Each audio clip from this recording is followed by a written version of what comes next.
Madam. Okay. ఈరోజు homework ఏంటన్నా నీది?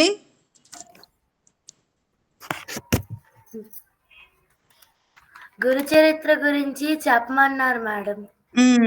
తెచ్చుకున్నావా బుక్ మరి? లేదు మేడం. ఆన్లైన్లో అయినా బుక్ చేసుకోమని చెప్పాను కదా. ఇంకా ఇంకా ఏమి ఇచ్చాను హోంవర్క్? అంతే ఇచ్చారు మేడం. కాదు కాదు, ఇంకా ఇచ్చాను కదా నీకు. తెలుగు నెలలు అవన్నీ చెప్పాను కదా, శ్లోకాలు, పద్యాలు, తెలుగు పద్యాలు. చెప్పారు ఏంటన్నా? నా తెలుగు నెలలు చెప్పారు. అవునా, ప్రిపేర్ అయ్యావా మరి నువ్వు? Yes ma'am. Very good, very good. అయితే ఇంకా ఎవరు ప్రిపేర్ అయ్యారు? సందీప్య ఏం ప్రిపేర్ అయ్యింది?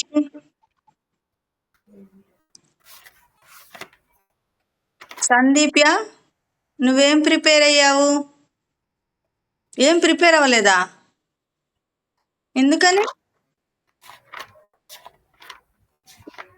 అంటే ఏదో ఒక టాపిక్ ప్రిపేర్ అయ్యావా లేదా? సరే, ఒక పని చేయండి.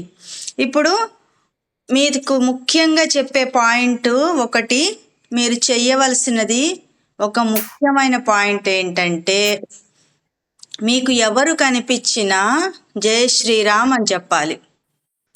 మీ ఇంటికి ఎవరన్నా వచ్చారనుకోండి, అంటే వాళ్ళు డస్ట్బిన్ తీసుకెళ్ళడానికి, వాళ్ళు డస్ట్బిన్ ఇవ్వండి అంటే జై శ్రీరామ్ అని గమ్ము కోరుకోకండి. ఓకేనా? అంటే ఎవరన్నా వచ్చారనుకో, మీ ఇంటికి ఎవరన్నా వచ్చారనుకోండి వర్క్ చేయడానికి, అప్పుడు మామూలుగా చెప్పండి జై శ్రీరామ్ అని చెప్పండి. కానీ మీరు ఎవరినన్నా పరిచయం చేసుకున్నప్పుడు గుడ్ మార్నింగ్ అని చెప్తారా? ఎవరికన్నా గుడ్ మార్నింగ్ అని చెప్తారా చెప్పరా? గుడ్ ఈవినింగ్ అని చెప్తారా చెప్పరా?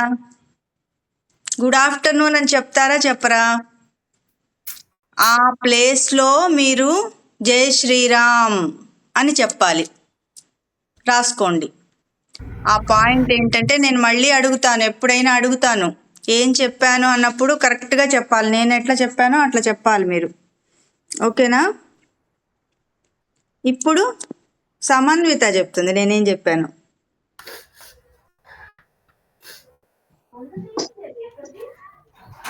ఎవరైనా కనిపించినప్పుడు జై శ్రీరామ్ చెప్పారు. అంటే ఎవరెవరు?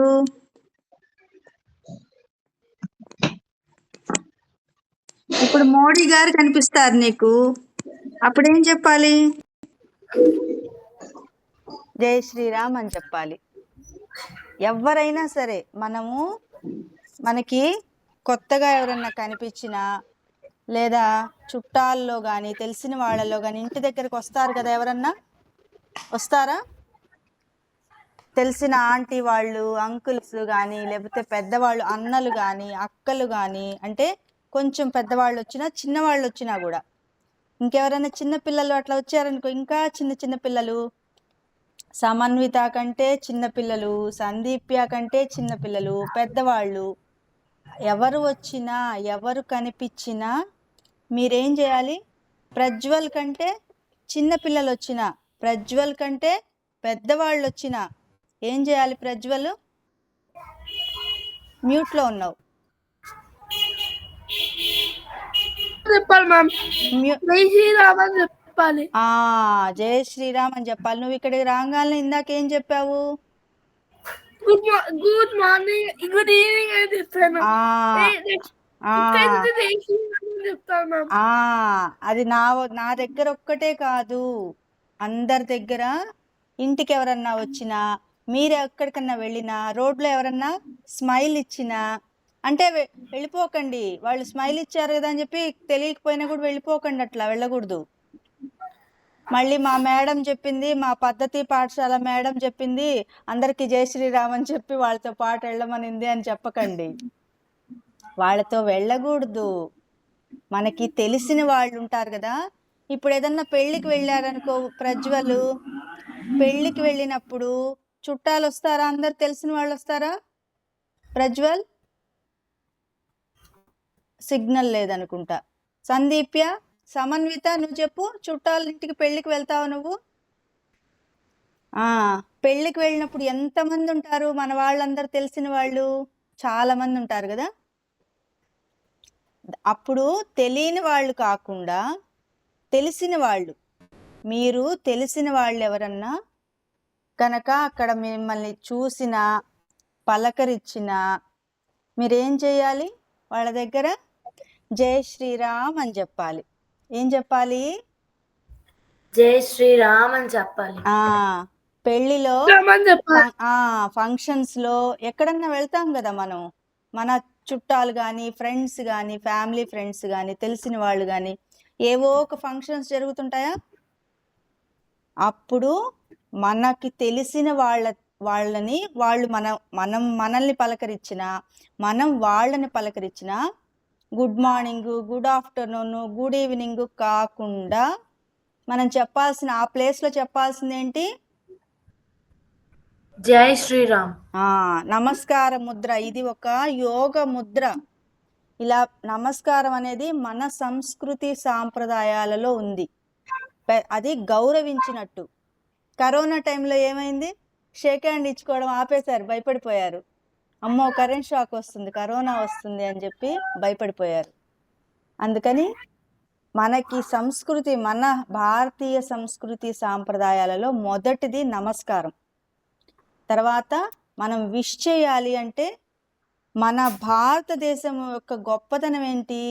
ఇంతమంది దేవతలు దేవుళ్ళు తిరిగిన చోటు ఇది. నడిచారు కదా రాముల వారి దగ్గర నుంచి, అంతా నడిచిన స్థలం ఇది. శివ పార్వతులేంటి, శ్రీకృష్ణ పరమాత్మ ఏంటి, మొత్తం. అందుకే ఎక్కడెక్కడ విదేశాల నుంచి కూడా వస్తారు. ఈ భూమి మంచిది, ఇక్కడ ఆధ్యాత్మికత అంత గొప్పగా ఉంటుంది, సాక్షాత్తు భగవంతుడే తిరిగిన చోటు అని చెప్పి దేశ విదేశాల నుంచి వస్తారు ఇక్కడికి. శక్తిపీఠాలకు వెళ్తారు. అలాగే శివుడికి సంబంధించిన ఆలయాలకి వస్తారు. లేదా మన ఆధ్యాత్మికతతో పాటు చారిత్రాత్మకంగా ఇప్పుడు శివుడు గురించి కానీ, కృష్ణుడు గురించి కానీ, రాముడు గురించి కానీ కథల రూపంలో అందరికీ తెలుసు. కానీ అది నిజం కదా, వాళ్ళు నడిచారు కదా, ఇక్కడ ఉన్నారు కదా. ఇప్పుడు ద్వారకా గురించి, ద్వారకాలో కృష్ణ పరమాత్మ ఉన్నాడు, అక్కడ ఉన్నారు, ఆయన కాలంలో ఆయన ఉన్నారు అనేది అది కథ కాదు, నిజం కదా. ఎవరికి తెలుసు శ్రీకృష్ణ పరమాత్మ ఎక్కడ ఉన్నాడు చెప్పండి? అప్పుడు ఆయన కాలంలో పుట్టింది ఎక్కడ? ఆయన శ్రీకృష్ణ పరమాత్మ జన్మస్థలము ఎక్కడ? భారతదేశంలో. అది ఏ ఊర్లో? ప్రజ్వల్ చెప్తాడు. శ్రీకృష్ణ పరమాత్మ ఎక్కడ పుట్టాడు? బృందావనం తర్వాత వెళ్ళాడు అక్కడికి. పుట్టినది తెలవదా? అక్కడ వెళ్ళిపోయాడా? లెఫ్ట్ అయ్యాడా? సిగ్నల్ పోయిందా? అక్కడ మధురలో పుట్టాడు ఆయన. జైల్లో పుట్టాడు కదా, జైల్లో పుట్టాడు ఆయన. ఆ మధుర అనే ఊరు పేరు గుర్తుపెట్టుకోండి. ఇప్పుడు విదేశాల నుంచి వస్తారు ఇక్కడికి, భారతదేశానికి ఎంతెంత టికెట్స్ పెట్టుకొని వస్తారు తెలుసా? వేరే ఇప్పుడు వాళ్ళకి ఇది ఫారెన్ కంట్రీ అన్నమాట. మనకేమో అమెరికా ఎట్లాగా భారతదేశం కాదు, అది వేరే దేశము. అట్లాగే వాళ్ళకి కూడా భారతదేశం అంటే వేరే కంట్రీ కదా, విదేశాల్లో ఉన్న వాళ్ళకి. అట్లా వాళ్ళు ఏం చేస్తారంటే ఇక్కడున్న ఆధ్యాత్మికతని, ఇక్కడ రాముడు తిరిగాడు, రాముడు నడయాడి ఒక రాజ్యాన్ని ప్రతిష్ఠించారు. శ్రీకృష్ణ పరమాత్మ ఉండి ఇక్కడ ద్వారక అంతా, అక్కడంతా ఆయన నడయాడిన చోటు కదా. అందుకని అది నిజంగా జరిగింది కాబట్టి, కల్పితం కాదు. చాలా వరకు సినిమా స్టోరీలు అనుకుంటారు. కృష్ణుడు రాముడు అనేది సినిమా స్టోరీ కాదు, నిజంగా జరిగినది. అందుకే కదా మీకు ప్రతి క్లాస్లో మనం ఏం చెప్తున్నాము, మన భారతదేశంలో నమ్మకం కాదు, ఇది నిజంగా 5000 సంవత్సరాలకి ముందే కృష్ణుడు ఉన్న చోటు ఇది. భారతదేశం అంటే కృష్ణుడు ఉండి ఆయన చేసిన లీలలు అవన్నీ మనం ఇప్పుడు సినిమాల రూపంలో, సీరియల్స్ రూపంలో చూస్తున్నామా, బుక్స్లో చూస్తున్నామా, కథలుగా. అవి నిజంగా కల్పితం కాదు, నిజంగా జరిగినవి. శ్రీకృష్ణుడు గురించి అయినా శ్రీరాముడు అయినా నిజంగా జరిగినవి అవి, జీవిత చరిత్రలు. 5000 సంవత్సరాల కంటే ముందున్న కృష్ణుడు తర్వాతే ఈ కలియుగం స్టార్ట్ అయింది. ఈ కలియుగము, కలి అంటే తగాదాలన్నమాట. కలి అంటే ఏంటి, తగాదాలు. ఒకళ్ళకి అస్సలు పడదన్నమాట. అందరూ ఫైటింగ్, యుద్ధాలు, ఫైటింగ్ చేసుకుంటూ ఉంటారనమాట. అంటే దాని అర్థము ఈ యుగం యొక్క ధర్మం అది. ఈ యుగంలో, కలియుగంలో ఎక్కువ తగాదాలు, గొడవలు అవి ఎప్పుడు వస్తాయంటే మనము ధర్మంగా ఉండాలి, ఎప్పుడు కూడా ధర్మంగా ఉండాలి, ధర్మాన్ని పట్టుకోవాలి. ధర్మో రక్షతి రక్షితః రాసుకోండి. అంటే ధర్మాన్ని మనము గనక పట్టుకొని మనం రక్షిస్తే ఆ ధర్మమే మనల్ని కాపాడుతుంది. ధర్మం అంటే ఏంటి చెప్పు ప్రజ్వల్, నువ్వు ధర్మం అంటే ఏంటి? మళ్ళీ సిగ్నల్ వెళ్ళిపోయింది. సమన్విత, నువ్వు చెప్తావా ధర్మం అంటే ఏంటో? నీకేమన్నా తెలిస్తే చెప్పు, ట్రై చెయ్యి, ఒక్క పాయింట్ అయినా చెప్పు. ధర్మం పాజిటివ్ కాదు. సందీప్య, నువ్వు చెప్పాలి ఇప్పుడు. ధర్మం అంటే నీతి, నిజాయితీ. అంటే అంటే ఒక ఎగ్జాంపుల్ చెప్పాలి. అంటే అబద్ధాలు ఆడకుండా ఉండడం, నీతిగా ఉండడం. ఇవన్నీ మనకి భగవద్గీత శ్లోకాలలో, మన రామాయణ మహాభారతాల్లో ఉదాహరణలతో సహా చాలా కథలు ఉన్నాయి. అందుకే అవి చదవాలి, అవి తెలుసుకోవాలి అని ఎందుకు చెప్తారు మన గురువులు, మన పెద్దలు? ఎందుకు చెప్తారంటే మనకి రోజు వచ్చే సమస్యలు, ఇబ్బందులు మనం ఎట్లా వాటి నుంచి అంటే వాటి నుంచి మంచి పరిష్కారాలు ఎట్లా వస్తాయి ఆ సమస్యలకి అనేవన్నీ మన పురాణాల్లో ఉన్నాయి, మన మహాభారతంలో ఉన్నాయి. మహాభారతం అది చూస్తూ ఉండండి, టీవీల్లో కానీ దేంట్లో అయినా మీకు ఉంటే చూస్తూ ఉండండి, ఆ స్టోరీ తెలుస్తుంది. రోజుకి కొంచెం చూడండి, ఒక 10 నిమిషాలు చూడండి మహాభారతం. మహాభారతంలో చాలా కథలు ఉన్నాయి. అసలు మహాభారతంలో లేనివి ప్రపంచంలో ఏవి ఉండవంటారు. అంటే ఇప్పుడు మనకి ఏదన్నా ఒక ఇబ్బంది వచ్చిందనుకో, సమస్య, దానికి సొల్యూషన్ ఏంటి, పరిష్కారం ఏంటి, మనం ఏం చేయాలి దీనికి అని అనుకుంటూ ఉంటాం. అట్లాంటివి తెలియనప్పుడు మనం మహాభారతం చూస్తే ఏమవుతుంది తెలుసా, రోజు మన సమస్యలకి పరిష్కారాలన్నీ అక్కడ వచ్చేస్తాయి. మహాభారతం అంటే ఏంటి, ఎవరు చెప్తారు? మహాభారతం అంటే ఏంటి అంటే దేనికి సంబంధించింది మహాభారతం? ఎక్కడ విన్నారు మీరు మహాభారతం? మహాభారతం చూసారా? పోనీ టీవీల్లో సీరియల్స్గా కానీ ఎట్లన్నా చూసారా? మహాభారత యుద్ధము, మహాభారత యుద్ధం అంటే భారతం అంటే ఇదే, మనం ఉన్న భారతదేశం. భారతదేశం ఉందా? మనం ఉన్నది భారతదేశం కదా. ఈ భారతదేశంలో ఉన్న రాజులు, కౌరవులు, పాండవులు కలిసి యుద్ధం చేశారు తెలుసా? శ్రీకృష్ణుడున్న సమయంలో మహాభారత యుద్ధం జరిగింది. ఆ యుద్ధము ఎందుకు జరిగింది తెలుసా? ధర్మంగా ఉన్న వాళ్ళేమో పాండవులు, అధర్మంగా తప్పులు చేసేవాళ్ళేమో కౌరవులు. వాళ్ళ మధ్యలో ఉన్న ఆయన ఎవరు చెప్పాలి, అన్మ్యూట్ చేసుకోండి. శ్రీకృష్ణ పరమాత్మ. ధర్మం ఒకవైపు ఉంది, అధర్మం ఒకవైపు ఉంది, వాళ్ళ మధ్యలో ఉండి నడిపించిన ఆయన ఎవరు? పరమాత్మ. ఎవరు మళ్ళీ చెప్పండి, ముగ్గురు అన్మ్యూట్ చేసుకొని చెప్పండి ఎవరు? శ్రీకృష్ణ పరమాత్మ. చెప్పాలి. శ్రీకృష్ణ పరమాత్మ. శ్రీకృష్ణ పరమాత్మ. సమన్విత చెప్పాలి. శ్రీకృష్ణ పరమాత్మ. ఆ శ్రీకృష్ణుడు కథలోనే వచ్చింది మహాభారత యుద్ధం. మహాభారతం అంటే ఏంటి, మహాభారతం అంటే ఏంటని ఇందాక అడిగానా నేను. అది ఏంటంటే ఆ మహాభారత యుద్ధం జరిగింది. అసలు 21 రోజులు అందరూ చంపేసుకోవడమే, యుద్ధం యుద్ధం యుద్ధం, రక్తం రక్తం. ఇప్పటికీ మన భారతదేశంలో ఆ యుద్ధం జరిగిన చోట సైంటిస్టులు టెస్ట్ చేస్తారు కదా, ఆ మట్టిని భూమిని లోపల వరకు టచ్ చేసి వాళ్ళు సైంటిస్టులు దాన్ని చెక్ చేస్తే ఇంకా రక్తానికి సంబంధించినవి కూడా రిజల్ట్ వస్తుందట దాంట్లో.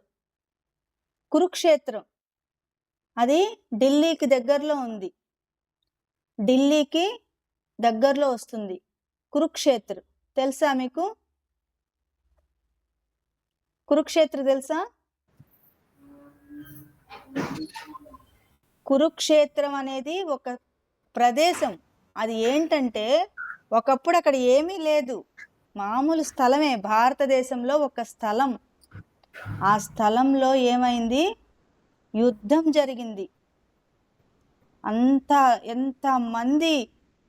ఎంతమంది సైనికులు, రాజులు, మంత్రులు, పెద్దవాళ్ళు, ముసలివాళ్ళు, చిన్నవాళ్ళు, ఆడవాళ్ళు, మగవాళ్ళు. అంటే ఆడవాళ్ళు యుద్ధానికి రాలేదు, కానీ అందరూ చాలా యుద్ధం జరిగి సైనికులందరూ చనిపోయిన యుద్ధంలో శ్రీకృష్ణుడు ఉన్నాడు కదా మధ్యలో. ఎవరి వైపు ఉన్నాడు ఆయన? పాండవుల వైపు. ఆయన ఉండి మధ్యలో ఉన్నాడు. ధర్మం ఎటుందంటే పాండవుల వైపు ఉంది.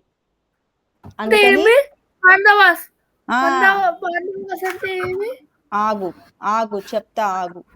నేను అడిగిన దానికి మహాభారతం గురించి మాట్లాడుతున్నాం మనం. మహాభారత యుద్ధం గురించి తెలుసు. ఇవన్నీ రాసుకోండి, మీరు రాసుకోవాలి, నాకు చెప్పాలి. ఇప్పుడు ఈ మహాభారత గురించి నేనేం మాట్లాడానో అవి అందరూ మీ ముగ్గురు చెప్పాలి నెక్స్ట్ క్లాస్లో. నాకు రాసుకోండి. మహాభారత యుద్ధం జరగడానికి కారణము అధర్మంగా ఉన్నవాళ్ళు, ధర్మంగా ఉన్నవాళ్ళు ఇద్దరు కలిసి యుద్ధం చేశారు. దేనికోసం? ధర్మం కోసం యుద్ధం చేశారు. ఇందాక మిమ్మల్ని అడిగాను నేను, సందీప్య నువ్వు అది చూడొద్దు, కాన్సన్ట్రేషన్ లెసన్ మీద చెప్పెట్టాలి, ఓకేనా? క్లాస్ మళ్ళీ రాదు కదా, నేను చెప్పేది విను. అట్లా డిస్టర్బ్ చేస్తే ఏమవుతుందంటే నా కాన్సన్ట్రేషన్ పోతుంది. నువ్వు ఇక్కడ వినట్లేదు అని చూశాను అనుకో, నేను నా కాన్సన్ట్రేషన్ పోతుంది. ఓహో వీళ్ళకి లెసన్ అర్థం అవ్వట్లేదా, ఇష్టం లేదా, క్లాస్ ఇష్టం లేదా అనిపిస్తుంది, ఓకేనా? అందుకని వినండి జాగ్రత్తగా. మహాభారత యుద్ధం, మహాభారతం అనేది మన పురాణ గ్రంథాలలో ఒకటి. అది కల్పితం కాదు, అది ఊరికే ఏదో ఊహించి సినిమాలు తీస్తున్నారు చూసారా ఇప్పుడు, ఆ సినిమాల్లో అదని ఇదని కల్పించేసి అక్కడ ఇలాంటి ముసలి ఆయన ఉంటాడు, ఇక్కడ చిన్న పాప ఉంటుంది, అక్కడ పెద్ద అబ్బాయి ఉంటాడు, అట్లా ఊహించి చేసింది కాదు. మహాభారతం అనేది జరిగింది, మహాభారతం అనేది నిజంగా జరిగిన దాన్నే మనకి పురాణాల్లో ఉంది మహాభారతం. దాని గురించి మీరందరూ తెలుసుకోవాలి. అసలు అసలు మహాభారత యుద్ధం ఎందుకు జరిగిందని చెప్పాను ఇప్పుడు?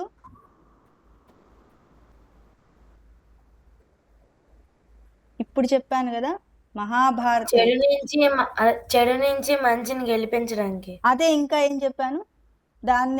దాన్నే ఇంకో రకంగా ఎట్లా చెప్పాను? కృష్ణుడు మధ్యలో ఉన్నాడు, ఒకవైపు ఒకళ్ళు, ఇంకొక వైపు ఇంకొకళ్ళు ఉన్నారు. దాన్ని ఏమని చెప్పాను? కురుక్షేత్ర యుద్ధం కాదు. ఒకవైపు ధర్మం, ఒకవైపు అధర్మం. ధర్మం వైపు ఉన్న వాళ్ళు పాండవులు. అధర్మం, నువ్వు మధ్యలో వినకుండా నువ్వు ల్యాప్టాప్ చూసుకుంటూ ఉన్నావు, స్టోరీ అయిపోయింది. అందుకే చెప్పాను కాన్సన్ట్రేషన్ లెసన్ మీద పెట్టాలి, రికార్డ్ చేసుకోవడం కాదు. ఇది రికార్డ్ ఉంటుంది ఎట్లా, ఇది కాదు. చెప్పేటప్పుడు వినాలి లెసను. నీకు ఇది లైఫ్ లాంగ్ గుర్తుంటుందని చెప్పానా? ఇప్పుడు వినే లెసను నీకు 80 ఏళ్ళు వచ్చినా గుర్తుంటుంది. వినాలి జాగ్రత్తగా. ధర్మం వైపు ఎవరున్నారు? పాండవులు ఉన్నారు. అధర్మం వైపు ఎవరున్నారు? కౌరవులు ఉన్నారు. ఓకేనా? అయితే మధ్యలో ఉన్న కృష్ణుడు ఏం చేశాడు? ధర్మ పరిరక్షణ కోసము, అంటే ఎక్కువ మంది యుద్ధం జరిగి ప్రాణాలు పోకుండా ఉండడం కోసము పాండవుల్ని బ్రతిమిలాడి, కౌరవుల్ని బ్రతిమిలాడి, మంచిగా ఉండండి, తన్నుకోవాకండి. మీకు చెప్తారా ఇంట్లో? అక్క చెల్లెళ్ళకి, అన్నదమ్ములకి, పిల్లలకి చెప్తారా? తన్నుకోకండి, గొడవ పడకండి అని చెప్తాం కదా. అట్లాగే శ్రీకృష్ణుడు కూడా పాండవులకి చెప్పాడు, కౌరవులకి చెప్పాడు, మీరు ధర్మంగా ఉండండి, తప్పు పనులు చెయ్యకండి, మోసాలు చెయ్యకండి అని చెప్తే వాళ్ళు కౌరవులు వినలేదు మాట, పాండవులు విన్నారు. పాండవులు శ్రీకృష్ణుడే శరణం, శ్రీకృష్ణ పాదాలే శరణం అంటే. నేను పోయిన వారం ఏం చెప్పాను?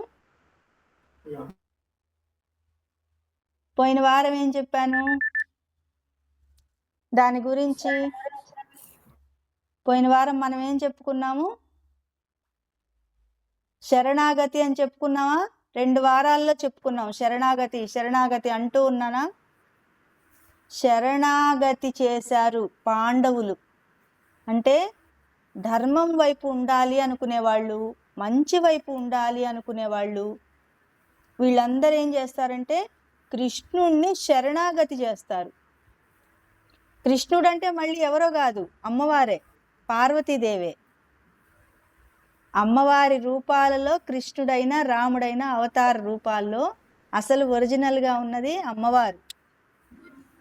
మనం ఈ కృష్ణావతారంలో కృష్ణుడు రూపం కనిపిస్తాడు అంతే, కానీ పార్వతీదేవే కృష్ణుడు. అంటే మీకు లింకులు ఎక్కడి నుంచి ఎక్కడికో అర్థం అవ్వదు. అందుకని ఒకటి నమ్ముకోండి, శరణాగతి, కృష్ణుణ్ణి పట్టుకోవాలి, ధర్మాన్ని పట్టుకోవాలి. ధర్మం అంటే ఏంటి? ధర్మం అంటే మనం పద్ధతిగా ఉండడం. ఇప్పుడు మన మనసులో చెప్తుంది ఏమనంటే, సమన్విత, సందీప్య ఎదురింట్లో ఒక 50 lakhs డబ్బులు ఉన్నాయి, తెచ్చేసుకో వెళ్ళి బ్యాగ్లో పెట్టుకొని అని నీకు నీ మనసులో ఒకవైపు చెప్తుంది. మనసులో ఇంకొక వైపు ఏం చెప్తుంది? సందీప్య, అది అధర్మము, అది తప్పు, నువ్వు అలా చెయ్యకూడదు. మనకి అట్లా కనిపించిన ఇంకొకళ్ళ వస్తువులు అలా కనిపించినా మనం దొంగతనం చేయకూడదు, మనం ధర్మంగా ఉండాలి, అధర్మం చేయకూడదు అని మీకు మనసులో ఒకవైపు చెప్తుంది. మనసులో ఇంకొక వైపు ఏం చెప్తుంది? సందీప్య, వెళ్ళేసి ఆ బ్యాగ్లో పెట్టేసుకొని ఆ 50 లక్షలు లేకపోతే 1 కోటి రూపాయలు లేదా నగలు ఉన్నాయి కదా, తెచ్చేసే సందీప్య అంటే. విను, నేను అడుగుతా, మళ్ళీ క్వశ్చన్స్ అడుగుతాను. అని చెప్పేదే అధర్మం. అధర్మం అంటే మనల్ని తప్పుదారిలోకి నడిపిస్తుంది, మనల్ని తప్పు పనులు చేయించేదంతా అధర్మం. మంచి వైపు తీసుకెళ్ళేది అంటే ఇప్పుడు నీ ఎదురుగ్గానే ఇక్కడ బంగారు నగలు పడిపోయి ఉన్నాయి కింద, పెళ్ళికే వెళ్ళారు, ఫంక్షన్కి వెళ్ళారు, మీ ఎదురుగ్గా మీరు కూర్చున్న దగ్గర ఎవరివో దండలో, కాళ్ళ పట్టీలో, మెడలో దండలో, కమ్మలో, గాజులో ఏవో పడిపోయి ఉన్నాయి. అప్పుడు మీరేం చెయ్యాలి? అప్పుడు ధర్మం ఏం చెప్తుంది? అవి ఎవరివో తెలుసుకొని ఇమ్మంటుంది. అధర్మం ఏం చెప్తుంది? అది నువ్వు ఉంచేసుకో అని చెప్తుంది. అవంతా ఎక్కడ చెప్తారు? ఎవరు చెప్తారు? లోపల ఉన్న మనసు. మన లోపలే ఉంటాడు, అంతరాత్మలోనే ఉంటాడు భగవంతుడు. ఆ శ్రీకృష్ణ పరమాత్మ ఎక్కడో ఉండడు, గుడిలోనే ఉంటాడు అనుకోవడానికి లేదు, దేవుడు మందిరంలో మాత్రమే ఉంటాడు అనుకోవడానికి లేదు, ఎక్కడో పుణ్యక్షేత్రంలో ఒక్కటే, అక్కడ కూడా ఉంటాడు, గుళ్ళో ఉంటాడు, మన ఇంట్లోని మందిరంలో ఉంటాడు, అలాగే కొండ మీద ఉంటాడు, అన్ని చోట్ల ఉంటాడు. కానీ మనతో పాటే మన హృదయ స్థానంలో ఉంటాడు, ఇక్కడ ఉంటాడు, మన హృదయంలో ఉండి మనకి చెప్తూ ఉంటాడు ఏది ధర్మము ఏది అధర్మము, రెండు చెప్తూ ఉంటాడు. ఆ రెండిట్లో మనము ఏది తీసుకుంటాము, ఏది సెలెక్ట్ చేస్తాము, మనం ధర్మం వైపు ఉంటామా అధర్మం వైపు ఉంటామా అనేది మనమే ఆలోచించుకోవాలి. అంటే మనము మంచి వైపు ఉంటామా చెడు వైపు ఉంటామా, పాండవుల వైపు ఉంటామా కౌరవుల వైపు ఉంటామా, ధర్మం వైపు ఉంటామా అధర్మం వైపు? అవి రాసుకోండి, ఇలా రాసుకోండి, ధర్మము అని రాసుకోండి, ధర్మము పక్కన అధర్మము అని హెడ్డింగ్ లాగా పెట్టి అండర్లైన్ చేసుకోండి. దానిలో కింద ధర్మం అంటే పాండవులు లాగా ఉంటామా పాండవులు, అధర్మం కింద కౌరవులు. అండర్లైన్ చేసుకున్నారా? ధర్మం కిందేమో పాండవులు రాసుకోండి, అధర్మం కింద కౌరవులు రాసుకోండి, అధర్మం కింద కౌరవులు రాసుకున్నారా? అప్పుడు ఆ రెండింటిని తెలుసుకోండి, పాండవులు ఏం చేశారు కౌరవులు ఏం చేశారో మీరు తెలుసుకొని నాకు కథలు మీరు చెప్పాలి. నెక్స్ట్ క్లాస్ నుంచి ఒక్కొక్క కథ రావాలి, ప్రతి క్లాస్లో రావాల్సిందే ఒక కథ, మహాభారతానికి సంబంధించినది, దాంట్లో నీతి ఉండాలి, నీతి చెప్పాలి నాకు. ఎవరు హ్యాండ్ రైజ్ చేసింది? చెప్పమ్మా. మేడం అప్పుడు మా గురించి ఒకటి చెప్తానన్నారు.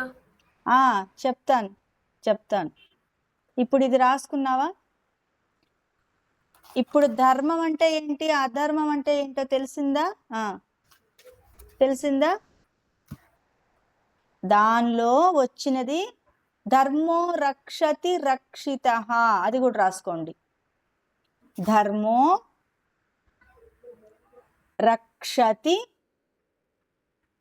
రక్షితః అంటే మనము ధర్మం వైపు నడిస్తే ధర్మం మనల్ని రక్షిస్తుంది. అంతే. పాండవులు చేసి చూపించారు అది, పాండవులు ధర్మంగా ఉన్నారు, కౌరవులు అధర్మంగా ఉన్నారు. అందుకని గెలిచిన వాళ్ళు ఎవరంటే పాండవులు, ఓడిపోయిన వాళ్ళు ఎవరంటే కౌరవులు.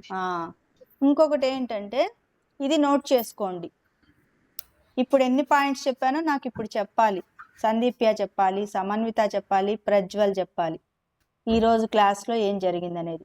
తర్వాత నేను మీకు చెప్తానన్న విషయం ఏంటంటే, ఇప్పుడు మీరు చిన్న చిన్న కుక్క పిల్లల్ని చూసారా, ఇంత పప్పీలను చూసారా? ఏమేమి యానిమల్స్ని చూసారు? అంతంత చిన్నవి ఏమేమి యానిమల్స్ చూసారు చెప్పండి?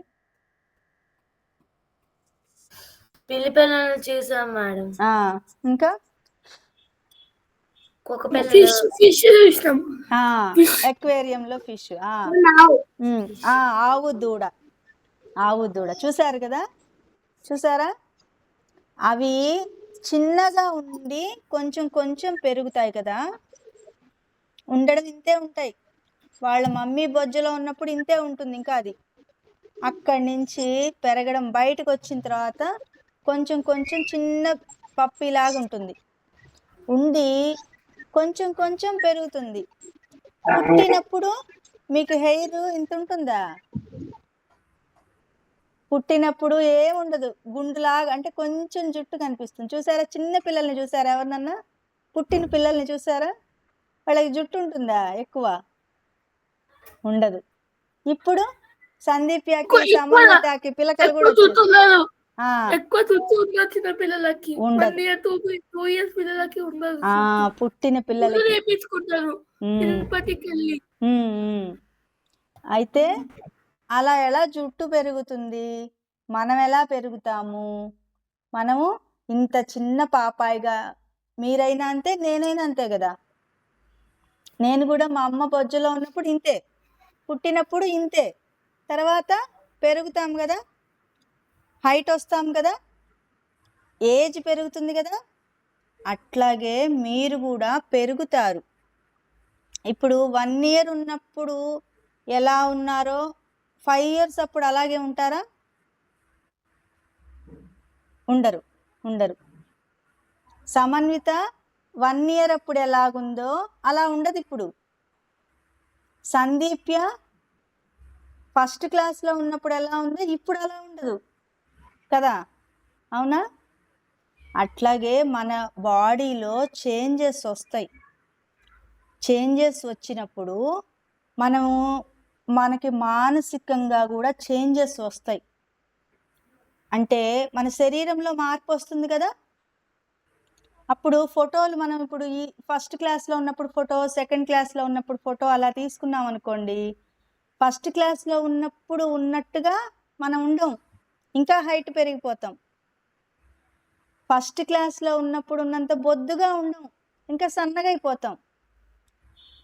అలా బాడీలోనే కాదు, మనం పెరిగే కొద్దీ మన లోపల ఉన్న హార్మోన్స్ తేడా వస్తూ ఉంటాయి.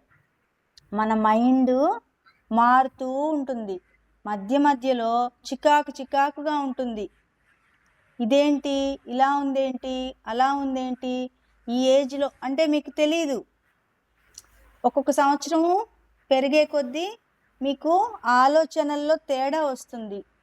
ఏంటి నాకు ఇట్లా ఎందుకు వస్తున్నాయి ఆలోచనలు, నేను ఆలోచించిన ఇట్లా, నేను మంచిగా ఆలోచిస్తానే, నాకెందుకు ఇట్లాంటివి ఏవేవో ఆలోచనలు వస్తున్నాయి అంటే అది ఏజ్లో వచ్చే తేడాలన్నమాట.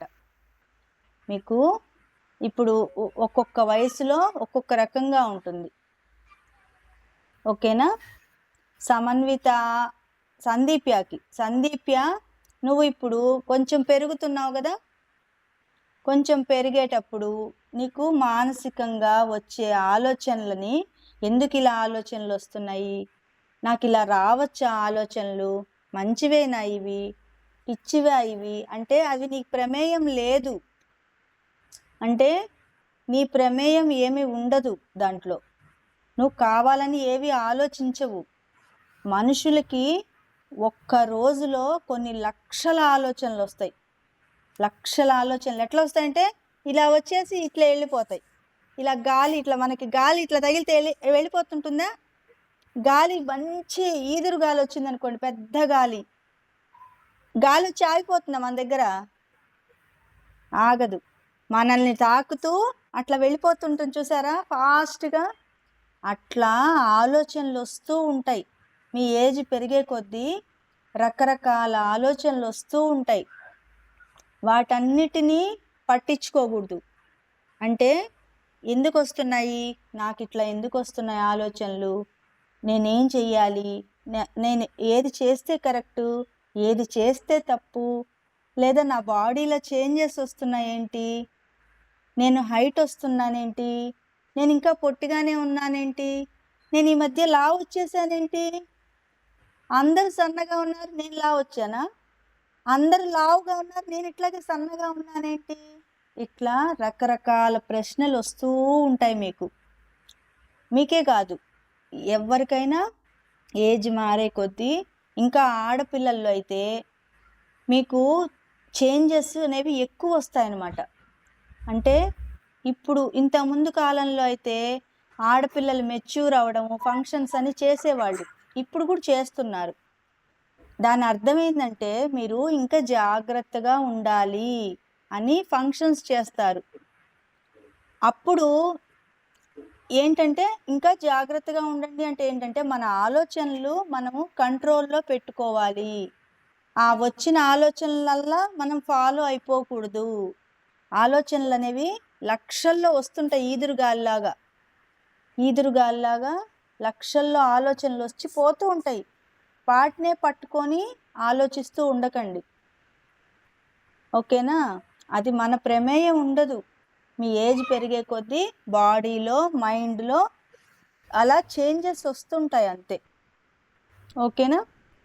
ఈ చిన్నపిల్లలుగా ఉన్న వాళ్ళే ఇప్పుడు పిజ్జాలు, బర్గర్లు లేదా మైదాకి సంబంధించినవి, పానీపూరీలు అంటే మన భారతీయ సంప్రదాయంలో లేని ఫుడ్డు, మన భారతీయ సంప్రదాయంలో లేనివి ఎక్కువ తినడం వల్ల ఏమైందంటే, నాకు తెలిసి దాదాపు ఒక 20 years నుంచి చూస్తున్నాను, అందరూ చిన్న పిల్లలే, 10 years వాళ్ళే పిల్లలు మెచ్యూర్ అయ్యారు అని చెప్పి అంటున్నారు. అది మన శరీర సహజం. ఆడపిల్లల్లో వచ్చే శరీర మార్పులవి, చేంజెస్. వాటికి భయపడకండి. మన బాడీలో ఎందుకంటే ప్రతిదీ చేంజెస్ ఉంటాయి. ఆడపిల్లలకి ఒక రకమైన చేంజెస్ ఉంటాయి ఆలోచనలు, మగపిల్లలకు ఒక రకంగా ఉంటాయి. ఇక్కడ మీరు ఇద్దరు ఉన్నారు కాబట్టి నేను చెప్పేది ఏంటంటే, మీరు అట్లా ఏమన్నా ఆలోచనలు వచ్చినా వచ్చినా ఈదురుగాల్లాగా వచ్చే వాటికి భయపడకండి, ఓకేనా? భయపడకండి. అలాగే అట్లా 11 సంవత్సరాల పిల్లలే వాళ్ళు మెచ్యూర్ అయ్యారని చెప్పి ఫంక్షన్స్ చేయడం అవన్నీ చేస్తున్నారు. అయితే వాళ్ళకి ఎందుకు అది ఒక హెల్త్ ప్రాబ్లం అన్నమాట, అంత చిన్న వయసులో రావడం అనేది. న్యాచురల్గా ఇప్పుడు గులాబీ చెట్టు పువ్వు పూయాలి అంటే అవి మొగ్గలు వేసి పువ్వు పెద్దదయ్యి ఫ్లవర్ బాగా మంచి వాసన వచ్చేటట్టు పూస్తుంది కదా, దాని ప్రాసెస్కి టైం ఉంటుంది. ఇప్పుడు ఈ ఫుడ్ మనం ఏది పడితే అది తింటున్నాం అనుకోండి, బయటవన్నీ, అవి వాటి వల్ల ఆరోగ్య సమస్యలు వచ్చి ఈ 10 ఏళ్ల పిల్లలే మెచ్యూర్ అయ్యారు అని చెప్పి అవి ఫంక్షన్స్ చేయడము, అంటే వాళ్ళకే తెలియదు పాపం, వాళ్ళే చిన్నపిల్లలు 10 ఏళ్ళు అంటే. అవి ఎందుకు వస్తాయంటే, అందుకే ఏవంటే అవి తినకండి. మీ ఆరోగ్యాని కోసం మీరు బయట పిజ్జాలు తెచ్చుకుంటామని అమ్మా నాన్నల్ని గొడవ పెట్టుకోకండి. అవి తింటాం ఇవి తింటామని గొడవ పెట్టుకోకండి, అవి మీ ఆరోగ్యానికి మంచిది కాదు. చేంజెస్ వచ్చినప్పుడు వాటిని గమనించి మీ అమ్మగారు వాళ్ళతోటి, నా అమ్మగారితోటి చెప్పుకోండి. ఏ తేడా వచ్చినా అమ్మతో మాట్లాడాలి. మీకే అంటే ఈ లక్షల ఆలోచనలని పట్టించుకోకూడదు పూర్తిగా, ఓకేనా? ఈ లక్షల ప్రవాహంగా వచ్చే ఆలోచనల్ని అంతగా మీరు పట్టించుకోవాల్సిన అవసరం లేదు. కానీ మీకు ఏ ఇబ్బంది ఏదన్నా అయితే మాత్రం ముందు అమ్మకి చెప్పండి. మీరు మనసులో అట్లాగే పెట్టుకొని ఆలోచించడము చేయకండి, సరేనా? ఇప్పుడు వరుసగా ఒక్కొక్కళ్ళు చెప్పండి. నేను మహాభారతం గురించి ఏం చెప్పాననేది సందీప్య చెప్తుంది ఫస్ట్. సందీప్య, తర్వాత సమన్విత, తర్వాత ప్రజ్వల్, ముగ్గురు చెప్పండి వరుసగా. అదైపోగానే మనం శాంతి మంత్రాలు చెప్పేద్దాం. మేడం, మహాభారతం అంటే భారతం అంటే ఈ దేశం మేడం. భారతదేశం. ఈ దేశంలో ఆ, ఈ దేశంలోని కౌరవులకి పాండవులకి యుద్ధం అవుతుంది. ఉమ్. ఆ యుద్ధాన్ని ఎప్పుడు మహాభారతం అంటారు. ఎప్పుడు ఎప్పుడైంది ఆ యుద్ధం? శ్రీకృష్ణ పరమాత్మ కాలంలోని శ్రీకృష్ణ పరమాత్మ ఎన్ని సంవత్సరాల క్రితం ఉన్నారు? 5000 సంవత్సరాల క్రితం. 5000 సంవత్సరాల కంటే ముందే ఉన్నారు ఆయన. ఆ టైంలోనే జరిగింది మహాభారత యుద్ధం. తర్వాత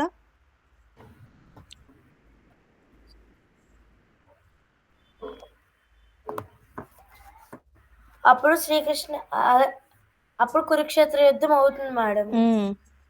ఎవరెవరికి ఎవరెవరికి? కౌరవులకి పాండవులకి. ఎందుకని? ఎందుకని చెప్పా నేను, అది కూడా ధర్మానికి అధర్మానికి మధ్యలో. అవును.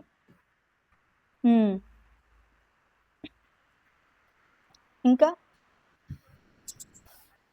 దానికి ముందే శ్రీకృష్ణ పరమాత్మ చెప్తారు మేడం కౌరవులకి పాండవులకి, తప్పు పనులు చేయకుండా ఉండండి అని ఇద్దరికి చెప్తే కౌరవులు ఆ మాట పట్టించుకోరు. పాండవులు మాత్రం శ్రీకృష్ణ పరమాత్మ మాటే శాసనం అని వాళ్ళు ఇంకా శ్రీకృష్ణ పరమాత్మ మాటే వింటారు. అంటే వాళ్ళలో ధర్మం ఎవరు పాటించారు, అధర్మం ఎవరు పాటించారు? ధర్మం పాండవులు పాటించారు, అధర్మం కౌరవులు పాటించారు. ధర్మం అంటే ఏంటి? ధర్మం అంటే మనం పద్ధతిగా ఉండడం. దానికి ఎగ్జాంపుల్ ఏం చెప్పుకున్నాము?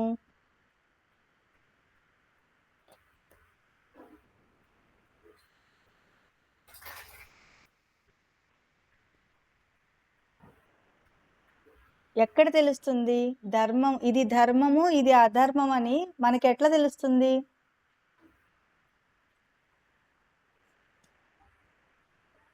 మనసు ద్వారా.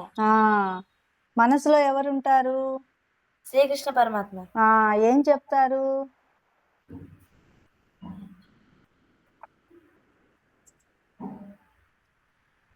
మనం ధర్మం చెప్తున్నామా అధర్మం చెప్తున్నామా ఆలోచనల ద్వారా తెలుపుతారు.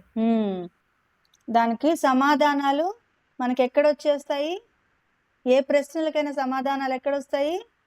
మనసులోనే. మనం మంచి చెయ్యాలా చెడు చేయాలా, ధర్మం ఉండాలా అధర్మంగా ఉండాలా అనేది భగవంతుడు మనకే వదిలేశాడు, మనకే చెప్పేశాడు. అంటే క్వశ్చన్ పేపరు మీకే ఇచ్చేశాడు, ఆన్సర్ పేపరు మీకే ఇచ్చేశాడు. ఆ ప్రశ్నకి ఈ సమాధానం వెతుక్కోవడమే మీరు చెయ్యాలి, అంతేనా? అందుకని ధర్మం అంటే ఏంటి అన్నప్పుడు చెప్పాలి, అధర్మం అంటే ఏంటి అన్నప్పుడు చెప్పాలి. ధర్మంగా ఉన్నప్పుడు ఎన్ని ఇబ్బందులు వచ్చినా ధర్మమే గెలుస్తుంది. దాని గురించే మనము టాపిక్ ఏం చెప్పుకున్నాము? ధర్మో రక్షతి రక్షితః అనేది ఈ టాపిక్.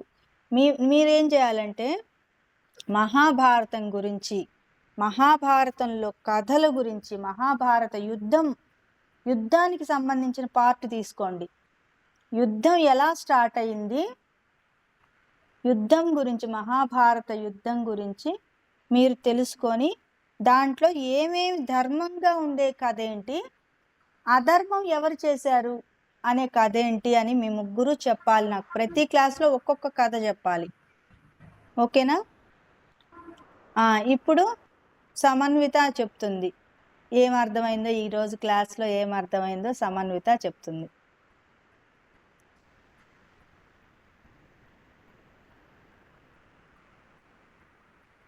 మ్యూట్లో ఉన్నావు.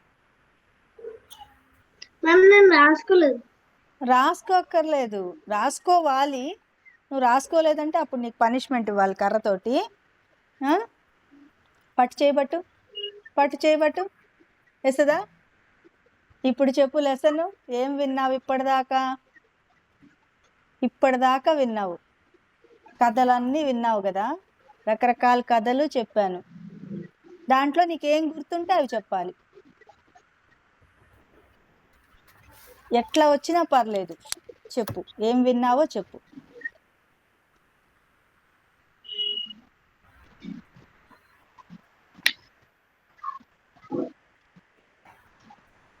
ధర్మం గురించి అధర్మం గురించి ఏం చెప్పాను? సరే, మహాభారత యుద్ధము ఎప్పుడు జరిగింది? ఎవరి కాలంలో జరిగింది మహాభారత యుద్ధము? శ్రీకృష్ణ పరమాత్మ. Very good, very good. అది అట్లా చెప్పాలి. శ్రీకృష్ణ పరమాత్మ కాలంలో జరిగింది మహాభారత యుద్ధం. ఎక్కడ జరిగింది? ఏ దేశంలో జరిగింది? మనం ఉన్న దేశం ఏంటి? అదే భారతదేశంలోనే జరిగింది. అదే మహాభారతం. మహాభారతం అంటే ఉట్టి భారతం అంటే ఒక స్థానం. మహాభారతం అంటే ఏంటంటే ఎక్కడెక్కడ వాళ్ళందరూ కలిసి వచ్చారు. సైనికులు, రాజులు, ఎంతో మంది, లక్షల మంది అందరూ కలిసి వచ్చి యుద్ధం చేశారు. పెద్ద యుద్ధం. దానివల్ల ఎంతో మంది చచ్చిపోయారు ఆ యుద్ధం వల్ల. అక్కడ ధర్మానికి అధర్మానికి జరిగిన యుద్ధం అన్నమాట అది. ఓకేనా? దాంట్లో ఎవరెవరికి యుద్ధం జరిగింది సమన్విత? యుద్ధం ఎవరెవరికి జరిగింది? శ్రీకృష్ణుడు ఉన్నప్పుడు ఇద్దరు ఉన్నారు కదా, ఇంకా వాళ్ళెవరు?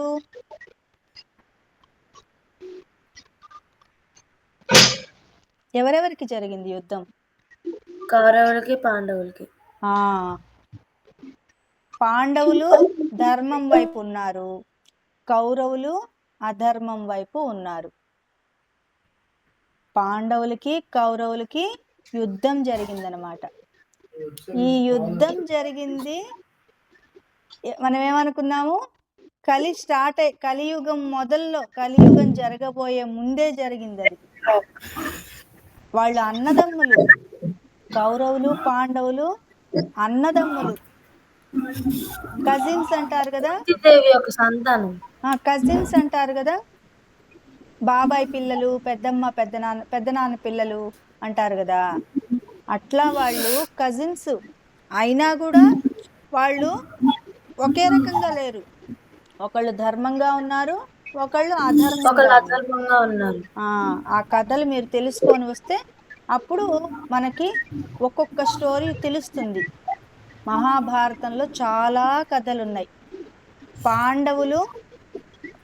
పాండవుల గురించి తీసుకోండి, టాపిక్ తీసుకొని దాని గురించి ఒక్కొక్క కథ చెప్పండి. ముందుకు వెళ్దాం అలా. ఇప్పుడు సమన్విత, నువ్వు చెప్తావా తెలుగు నెలలు?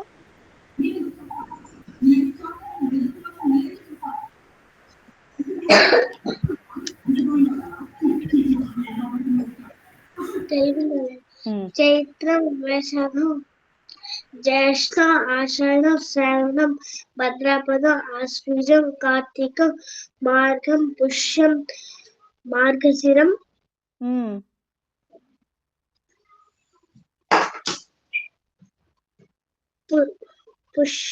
పుష్యం, మాఘం,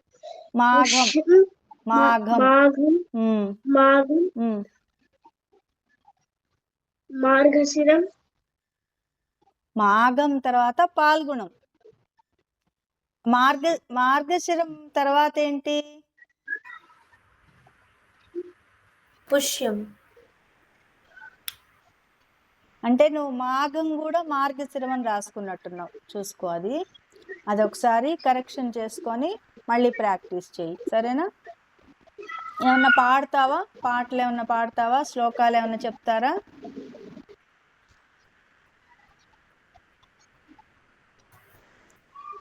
గజేంద్ర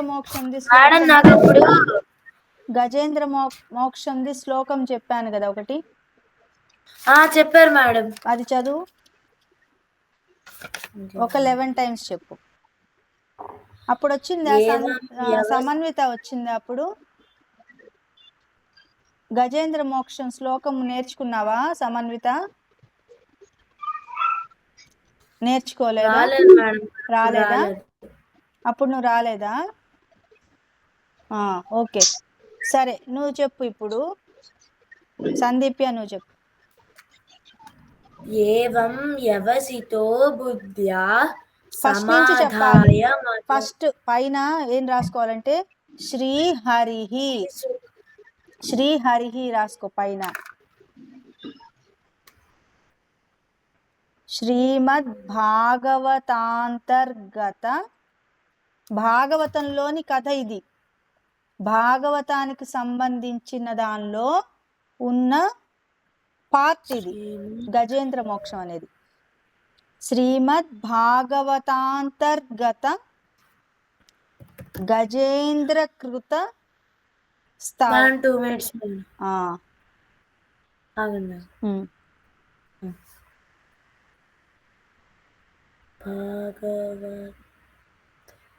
భాగవతాంతర్గత గజేంద్రకృత స్తవము.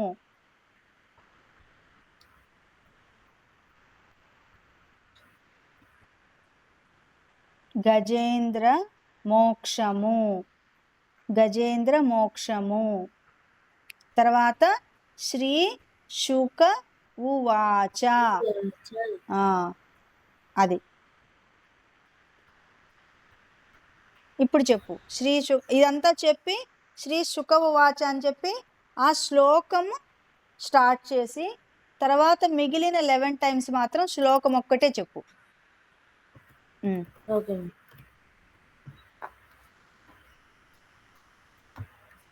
శ్రీహరిహి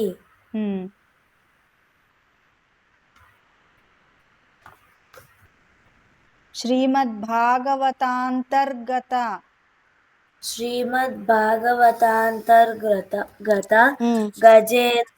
గజేంద్ర కృతి స్తవము. కృత గజేంద్ర కృత స్తవము.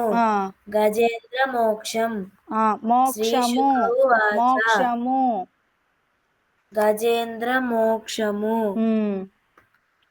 శ్రీ శుక ఉవాచ ఏవం వ్యవసితో బుద్ధ్యా సమాధాయ మనోహృది జజాప పరమం జాప్యం ప్రాగ్జన్మన్యను శిక్షితం.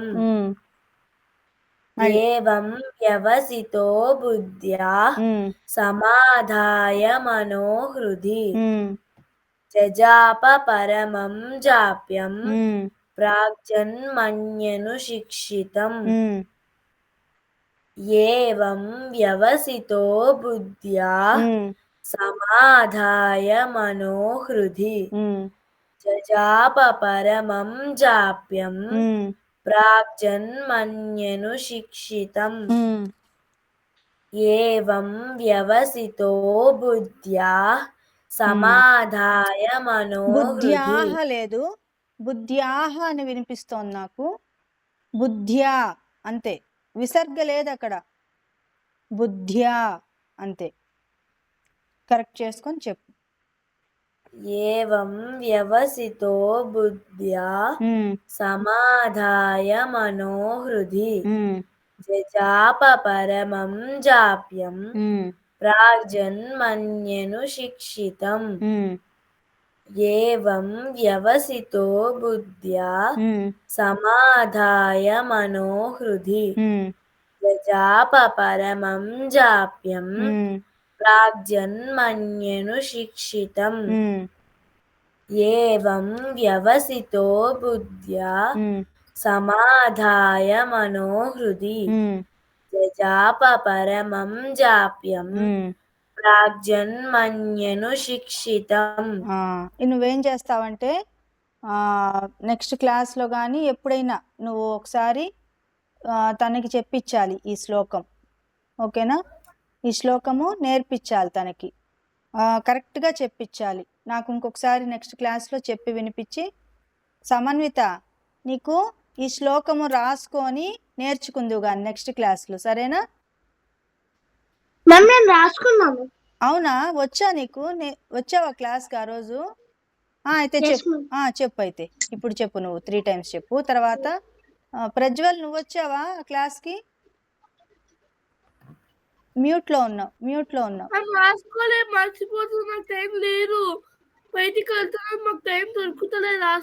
సరే అయితే విను. నువ్వు చెప్పు నాన్న. ఏవం వ్యవసితో బుద్ధ్యా సమాధాయ మనోహృది జజాప పరమం జాప్యం ప్రాజ్ఞన్మన్యను శిక్షితం. Very good. ఏవం వ్యవసితో బుద్ధ్యా సమాధాయ మనోహృది జజాప పరమం జాప్యం ప్రాజ్ఞన్మన్యను శిక్షితం. ఏవం వ్యవసితో బుద్ధ్యా సమాధాయ మనోహృది జజాప పరమం జాప్యం ప్రాజ్ఞన్మన్యను శిక్షితం. మళ్ళీ జజా ఏవం ఏవం వ్యవసితో బుద్ధ్యా సమాధాయ మనోహృది జజాప పరమం జాప్యం ప్రాజ్ఞన్మన్యను శిక్షితం. Very good, very good. అక్కడ శుక ఉవాచ అనేది ఒకటిను ఇందాక చెప్పాను కదా, శ్రీహరి శ్రీమద్భాగవతాంతర్గత గజేంద్రకృత స్తవము, గజేంద్ర మోక్షము అని రాసుకోవాలి. ఇదంతా రాసుకొని శ్రీ శుక ఉవాచ అని రాసుకొని ఏవం వ్యవసితో బుద్ధ్యా సమాధాయ మనోహృది జజాప పరమం జాప్యం ప్రాగ్జన్మన్యను శిక్షితం అనేది చెప్పాలి. ఓకేనా? సరే, అయితే మనం శాంతి మంత్రాలు చెప్పేద్దాము. లేట్ అయిపోయింది ఇప్పుడే. నమస్కారం ముద్ర పెట్టి కళ్ళు మూసుకోండి.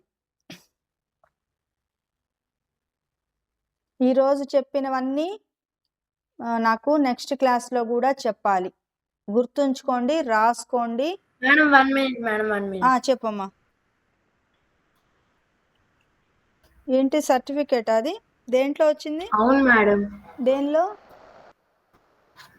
అంటే మా ఊర్లోని శాఖ గ్రంథాలయం అని ఒక గ్రంథాలయం ఉంది మేడం. అందులోని గ్రంథాలయ వార్షికోత్సవాలని చిల్డ్రన్స్ డే రోజు నుంచి 7 రోజులు వారం రోజుల పాటు పోటీలు పెట్టారు మేడం. క్విజ్ అని, సెమినార్ అని, అవన్నీ క్విజ్లు పెడితే అందులోని గెలిచారు. Very good. క్లాప్స్ కొట్టండి అందరూ ఒకసారి. సందీప్యాకి క్లాప్స్ కొట్టండి. Very good, very good. తర్వాత మన సమన్వితకి క్లాప్స్ కొట్టండి అందరూ. బాగా చెప్పింది. తెలుగు నెలలు రాసుకొని రమ్మన్నాను, రాసుకొని వచ్చింది, చెప్పింది. అట్లా హోంవర్క్స్ ఇచ్చినప్పుడు మీరు చెయ్యాలి. మంచి వృత్తిలోకి రావాలనే కదా మనం ఈ క్లాస్ పెట్టుకున్నాము. మీరు ఏం నేర్చుకోలేకపోతే నాకు టైం లేదు, నేను రాసుకోవడం రాదు, మా ఇంట్లో పనులు ఉన్నాయి, అట్లా చెప్పకూడదు. గురువులతో అట్లా చెప్తారా?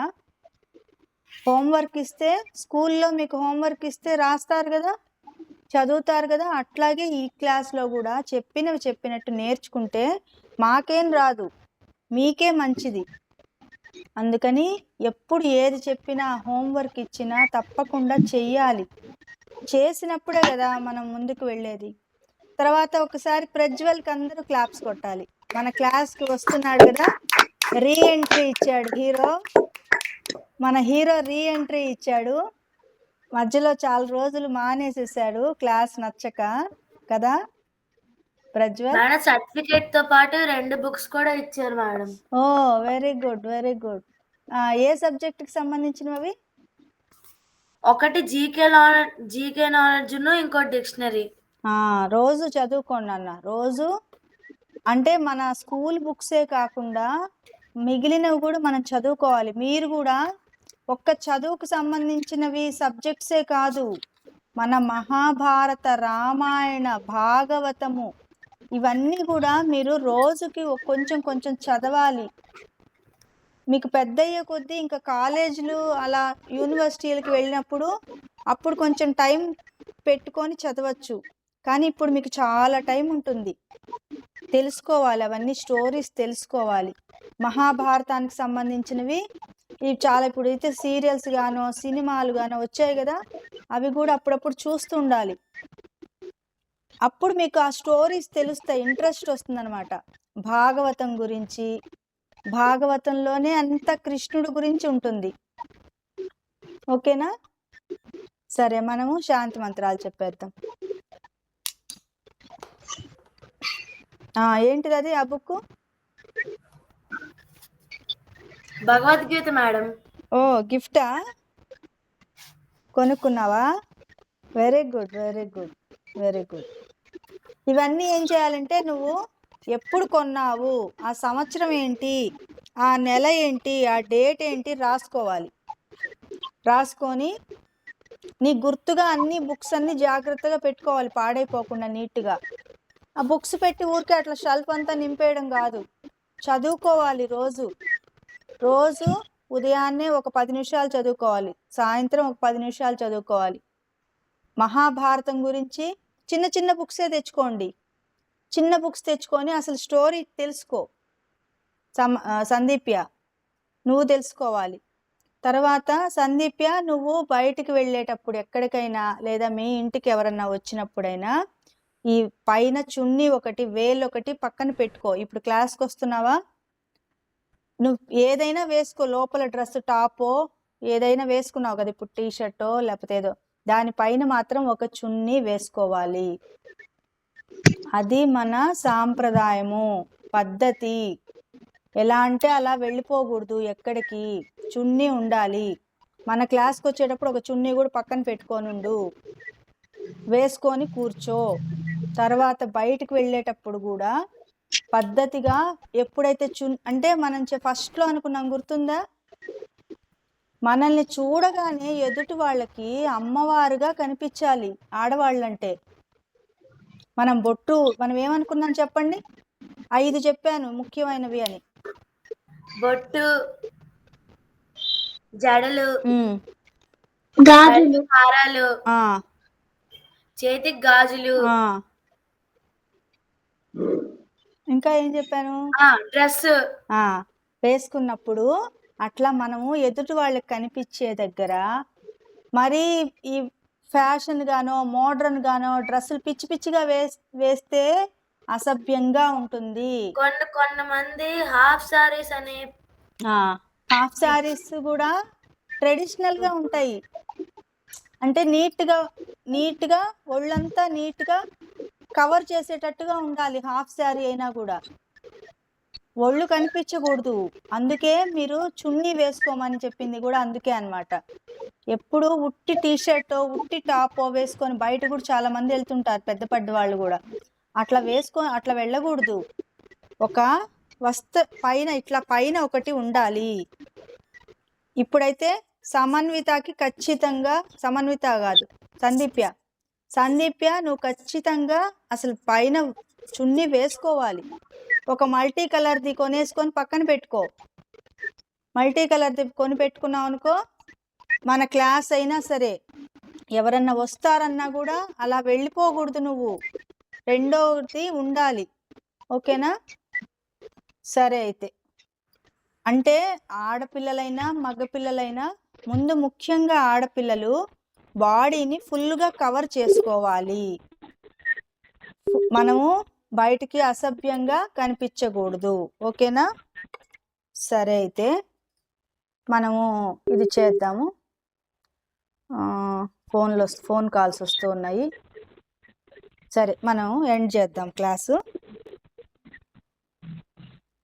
శాంతి మంత్రాలు ఎవరు చెప్తారు మీలో? సమన్విత, సందీప్య నువ్వు చెప్తావా శాంతి మంత్రాలు? రాసుకో, ఇప్పుడు నేను చెప్తాను, అందరు రాసుకోండి. సమన్విత నువ్వు చెప్తావా? సందీప్య నువ్వు రాసుకోలేదా ఇప్పటి వరకు? అదే మరి, అందుకే అట్లా చేయకూడదు, అట్లా చెయ్యకూడదు.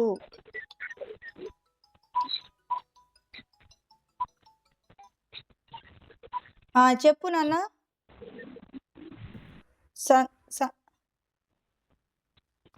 హలో, వేస్తున్నాను, ఒక్క నిమిషం. ఇప్పుడే ఇస్తున్నా, వస్తున్నా. ఓకే, చెప్పు. సమన్వితనా? సమన్విత చెప్పు నాన్న, టైం అయిపోతుంది.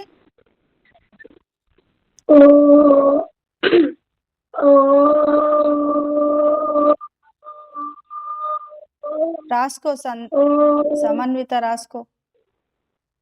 ఓం అనేది రాసుకో. చెప్పుమ్మా.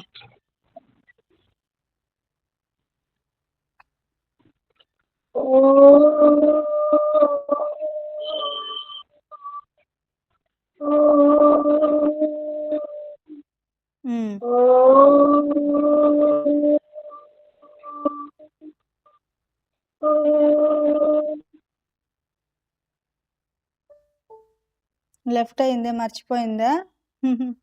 టచ్ అయి ఉంటుంది ఫోన్, పాపం. జాయిన్ అవుతుంది, రీజాయిన్ అవుతుంది.